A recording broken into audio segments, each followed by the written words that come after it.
ONU aprova a resolução contra a invasão da Ucrânia. Brasil vota a favor e China se abstém. E você vai ver também. No 7º dia de guerra, tropas russas intensificam bombardeios em Kharkiv, a segunda maior cidade da Ucrânia.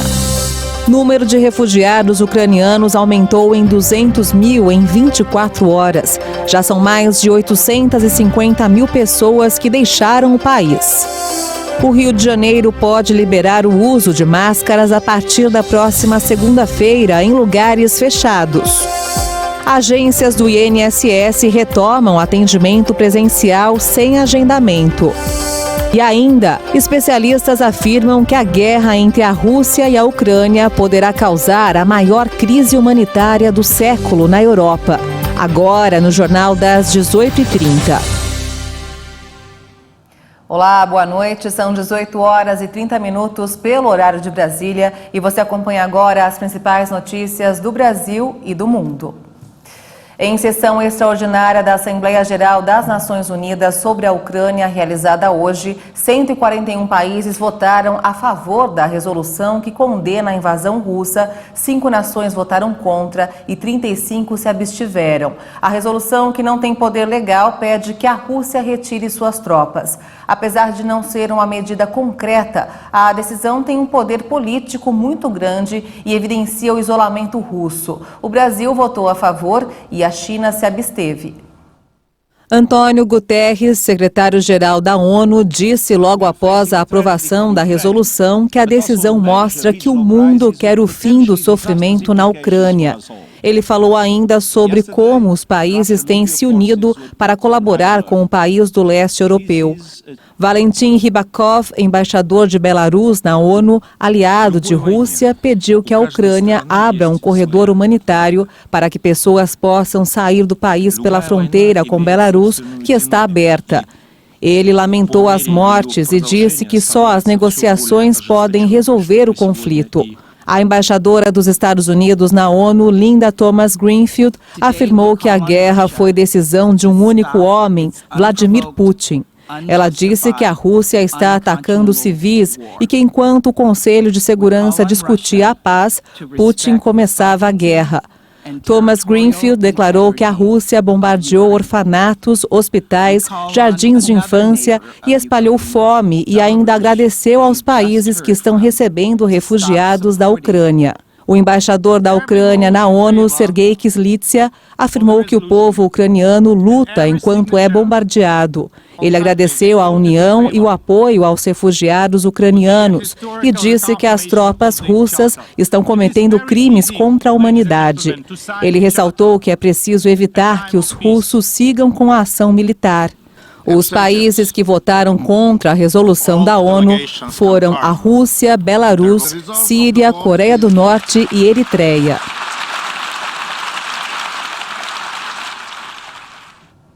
Em seu discurso na tribuna da Assembleia Geral da ONU, o embaixador da Ucrânia também denunciou o genocídio em andamento em seu país cometido pela Rússia. A acusação ocorreu no final de um debate excepcional na Assembleia Geral da ONU, que durou mais de 2 dias. What an irony. Que ironia quando as vítimas dos nazistas estão sendo mortas pela segunda vez por nazistas modernos. Como o presidente da Ucrânia perguntou qual foi o sentido de repetir o slogan "Nunca mais em 80 anos", já está claro que o objetivo da Rússia não é apenas uma ocupação, é o genocídio. A Rússia iniciou na semana passada uma ofensiva militar em várias frentes na Ucrânia. De acordo com a ONU, mais de 350 civis foram mortos até agora e mais de 800 mil fugiram do país. E a Rússia realizou novos bombardeios em Kharkiv, a segunda maior cidade do país, deixando mortos e feridos. Os alvos foram a sede dos serviços de segurança e a universidade. As equipes de resgate retiraram várias vítimas dos escombros e mais de 20 veículos e 90 pessoas foram mobilizadas para controlar os incêndios e atender as pessoas afetadas. O governador de região, Oleg Sinegubov, anunciou que 21 pessoas morreram nos bombardeios de terça-feira, que atingiram especificamente a sede do governo no centro da cidade. mas depois a mensagem foi apagada das redes sociais. Nesta madrugada, autoridades ucranianas afirmaram que tropas russas desembarcaram em Kharkiv e atacaram um hospital. A Organização Mundial da Saúde manifestou preocupação. O diretor-geral Tedros Adhanom afirmou que um hospital foi atacado com armas pesadas na semana passada, matando 4 pessoas e ferindo 10. Também há vários relatos que ainda não foram confirmados. O diretor destacou que profissionais de saúde, pacientes, suprimentos, transportes e instalações e o direito ao acesso seguro aos cuidados devem ser respeitados e protegidos.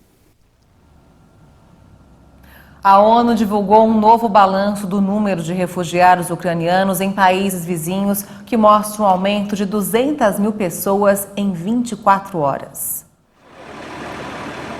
A invasão russa à Ucrânia tem desencadeado diariamente um grande número de refugiados. O novo balanço eleva para 874 mil os deslocados desde o início da invasão da ofensiva militar de Moscou há 7 dias.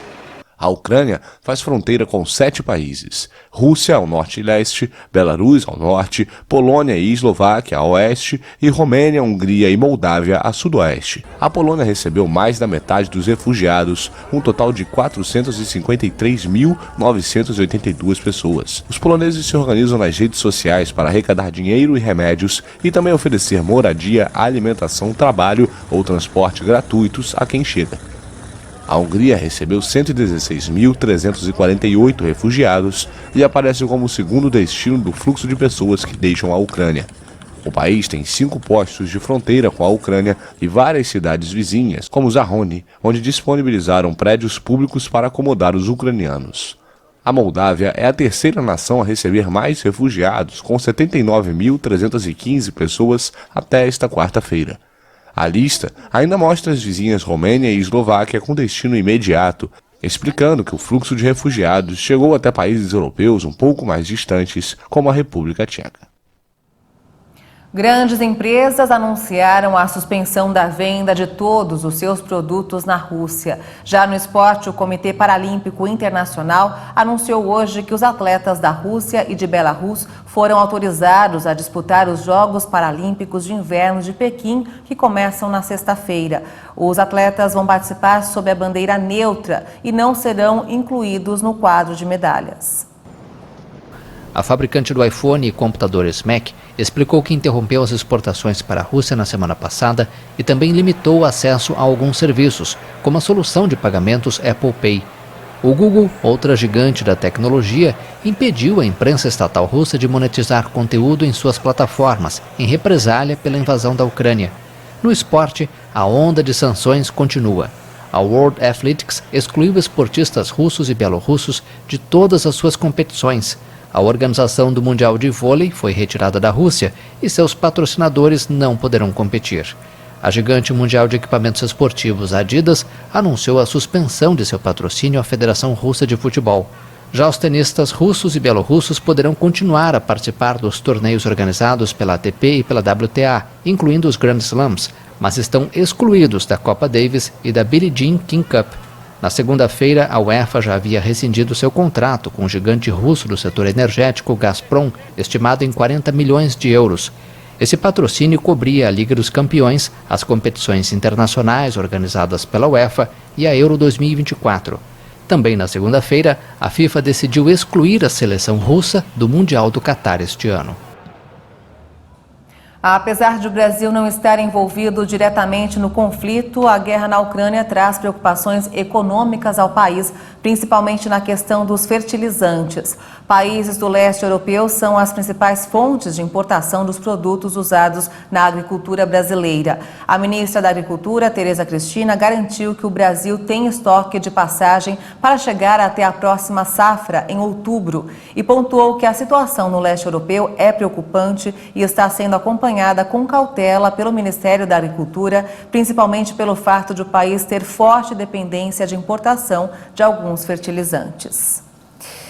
E vamos mudar um pouco de assunto. O atendimento presencial nas agências do INSS sem necessidade de agendamento prévio está sendo retomado gradualmente a partir deste mês. É o que determina uma portaria publicada hoje no Diário Oficial da União. Suspenso em 2020 em razão da pandemia do novo coronavírus, o atendimento presencial nas agências do INSS começou a ser retomado ainda no final de 2020, mas somente mediante agendamento prévio. Com a portaria, além dos pedidos já agendados, as agências do INSS retomam também o chamado atendimento espontâneo, realizado na triagem, no autoatendimento orientado ou em guichê específico para informação ou orientação, sem necessidade de prévio agendamento. O retorno será feito de maneira gradual para evitar filas externas ou aglomerações no interior das agências. Além disso, volta a ser emitida a senha para acesso à plataforma gov.br, entre outros serviços. Em todos os casos, deve ser observada a prioridade de atendimento prevista em lei, garantida ao idoso maior de 80 anos de idade. A portaria orienta ainda que nos casos classificados como de atendimento simplificado, de baixa complexidade e atendimento específico de alta complexidade, deverá ser feito agendamento do serviço por meio da Central 135 ou na própria agência. E você vai ver ainda nesta edição, Rio de Janeiro pode liberar o uso de máscaras a partir da próxima segunda-feira em lugares fechados. E ainda, especialistas afirmam que a guerra entre a Rússia e a Ucrânia poderá causar a maior crise humanitária do século na Europa. Os detalhes em instantes, até já.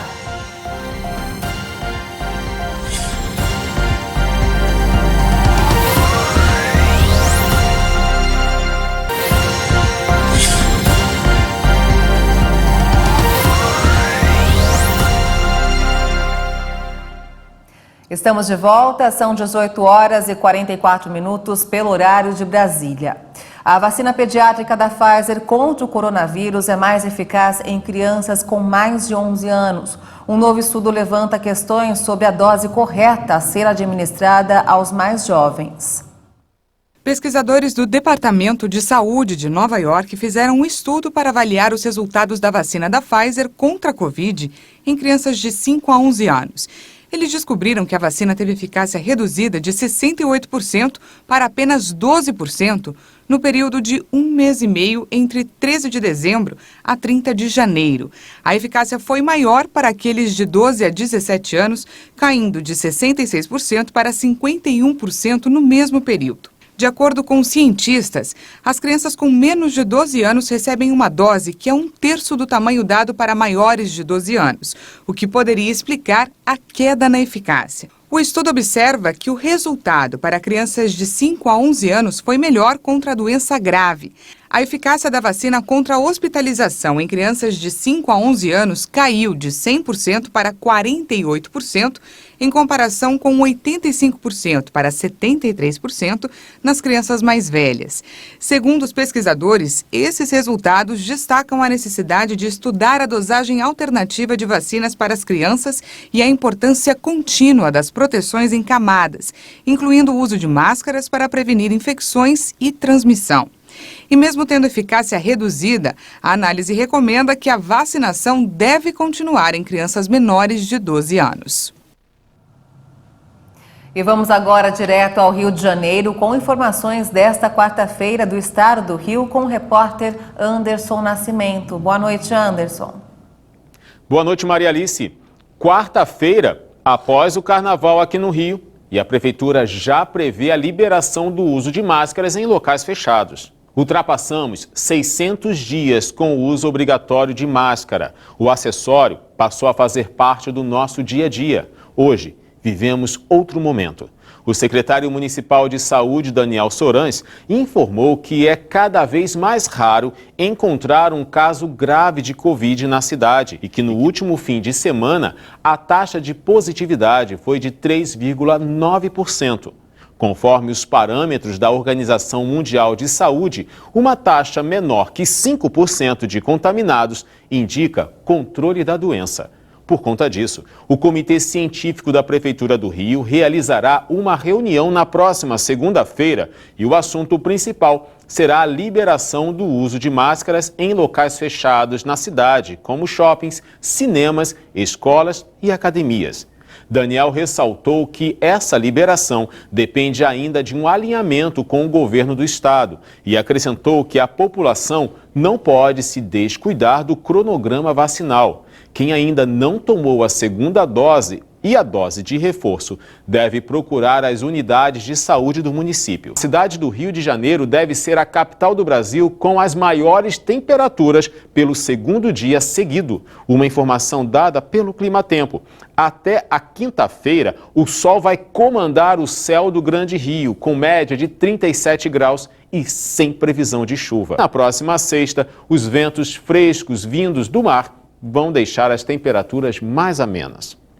Até lá, Maria Alice, a gente vai se hidratando com muita água e procurando um ar-condicionado ou ventilador para aguentar. É com você. É isso aí, Anderson Nascimento. Obrigada pelas informações do Rio de Janeiro. E vamos agora ao mercado financeiro. O dólar fechou em queda nesta quarta-feira, depois de abrir em forte alta na volta do mercado brasileiro após o feriado e sob pressão da guerra na Ucrânia e dos impactos das duras sanções do Ocidente contra a Rússia. A moeda norte-americana caiu 0,99% e encerrou o dia cotada a R$ 5,105 na venda. Em Taiwan, ao receber uma delegação de ex-oficiais militares americanos, a presidente diz que o país enfrenta ameaças similares às da Ucrânia. A governante disse que a ilha enfrenta ameaças similares às enfrentadas pela Ucrânia. As declarações foram dadas em uma reunião com uma delegação de ex-oficiais militares dos Estados Unidos. A história nos ensina que fechar os olhos à agressão militar só piora a ameaça para nós mesmos. Agora é hora para todas as democracias do mundo se unirem. Taiwan não pode e não vai se ausentar desse esforço.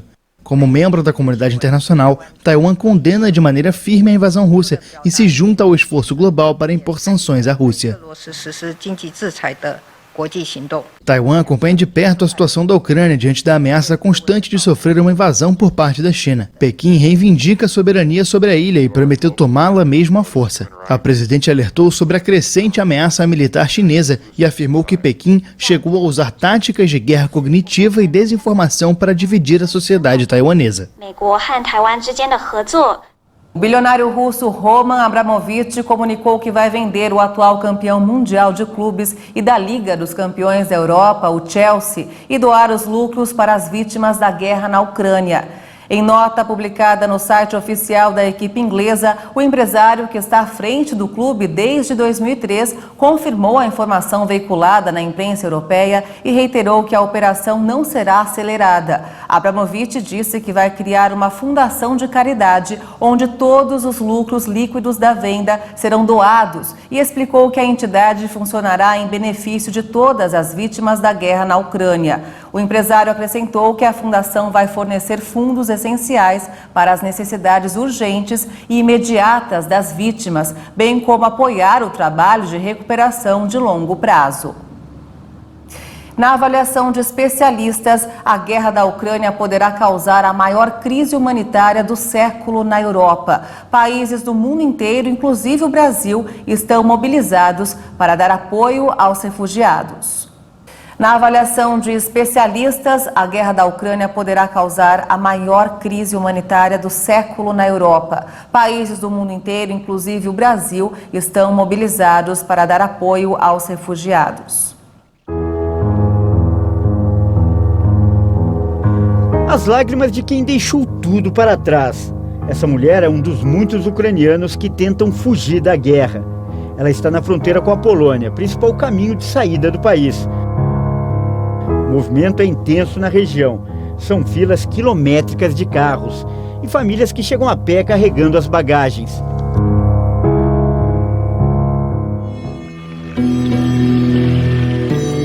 Movimento intenso também nas estações de trem, a outra porta de saída da Ucrânia. As plataformas ficam pequenas para receber tanta gente, a maioria mulheres e crianças, já que os homens não podem deixar o país. Pelo menos 660 mil pessoas deixaram a Ucrânia nos últimos 6 dias e 1 milhão se deslocaram dentro do próprio território. De acordo com especialistas, a guerra entre Rússia e Ucrânia deve causar a maior crise humanitária do século na Europa. A primeira dessas consequências a gente já está sofrendo, a insegurança, a incerteza. O que se sabe é que existe um compromisso de momento de tentar dar apoio à população que está na Ucrânia ou que vem a fugir. A gente já sabe que haverá um impacto significativo na inflação e no crescimento econômico. No segundo momento, a gente tem que ficar atento com as contas públicas, o déficit das contas públicas de países que estão assumindo compromisso humanitário agora, mas também estão assumindo compromisso de rearmar e investir nesse tipo de tecnologia. No terceiro momento, então, a gente tem que medir como que ficarão as coisas nesse jogo político como um todo. A Ucrânia tem uma população estimada de 44 milhões de habitantes e a maior parte dos refugiados deve seguir para países da Europa, principalmente os que fazem fronteira com o território ucraniano. E o Brasil também abriu as portas para os refugiados. Uma portaria elaborada em conjunto pelos Ministérios da Justiça e das Relações Exteriores possibilitará que os ucranianos que cheguem aqui recebam o visto humanitário. Isso, na prática, facilita a entrada deles no país. Essa mesma medida foi adotada em 2021, quando o Talibã tomou o poder no Afeganistão. E os afegãos que chegaram aqui tiveram o mesmo benefício. Queremos melhor, queremos a paz, faremos o possível por ela, e tanto é que, em novidade, primeira mão agora, acabei de conversar com o ministro Carlos França, está aberta via passaporte humanitário a vinda para o Brasil de ucranianos, serão muito bem-vindos. E até familiar, temos grande parte de familiares ucranianos no Paraná, né? Na ordem de 600 mil, eles têm parente lá, se quiser trazer para cá. O caminho está aberto. A Embaixada do Brasil faz a solicitação do visto humanitário. E esse sentimento de solidariedade tem sido manifestado por brasileiros em várias partes do mundo. Nas redes sociais, várias pessoas têm se oferecido para receber e ajudar os refugiados. Essa advogada, que mora na Austrália, se dispõe a ajudar na retirada dos vistos para os imigrantes. Já esse homem, que vive na Alemanha, abriu as portas da casa dele para os ucranianos. Com informações, com localizações, com horários de trens que estão saindo da Ucrânia em direção à Polônia e fronteiras. A gente consegue falar polonês, inglês, português, conseguimos também se comunicar em o idioma da Ucrânia, falamos alemão. A gente também está disponibilizando aqui em nossa casa algumas vagas, estamos dando preferência para famílias ou mulheres com crianças, idosos. A gente pode hospedar um número de pessoas aqui na nossa casa.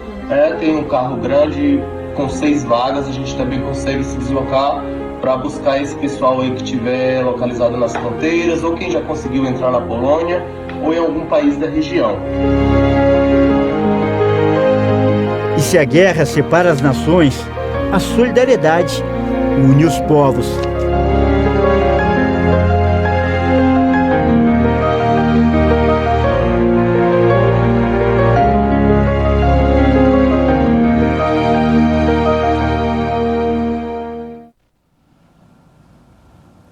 E o Jornal das 18h30 termina aqui. Você acompanha outras informações durante a nossa programação. E se quiser rever as reportagens desta edição, é só acompanhar o canal Hit Notícias no YouTube. Obrigada pela sua companhia, uma boa noite para você e até amanhã.